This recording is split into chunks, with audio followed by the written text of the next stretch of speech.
Sunrox lamp, mga ka-DIY, pang emergency, pang brownout, lalong-lalo na kung may bagyo. Hello mga ka-DIY, malapit na dumating sa amin si Baging Pepito, October 17 ngayon, Sunday, 11 AM. Kaya gagawa ulit ako ng isa pang DIY emergency light gamit yung copper, aluminum at sunrox. So ito yung ginawa ko kahapon. Ayan.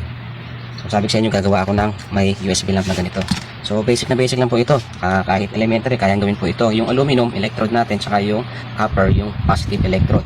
Negative, aluminum, positive, copper. So nilagyan ko ng tornilyo, wire, papunta dito sa boost converter para maging 5 volts. Kasi 5 volts yung ating LED. So yan, ganyan lang po. Napaka-basic lang po niyan. Ayan.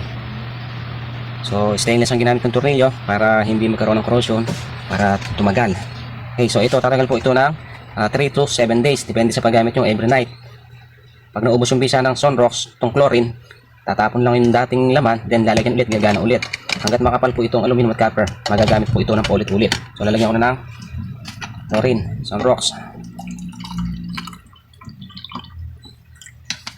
Ayan, then higit na natin. So ito yung ating ilaw.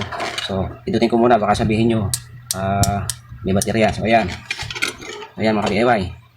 So ayan po siya, kumana na. Nakaharap lang po ako sa liwanag kaya medyo parang madilim, pero maliwanag po sa gabi yan. So yun lang mga ka-DIY. Thank you for watching and follow for more.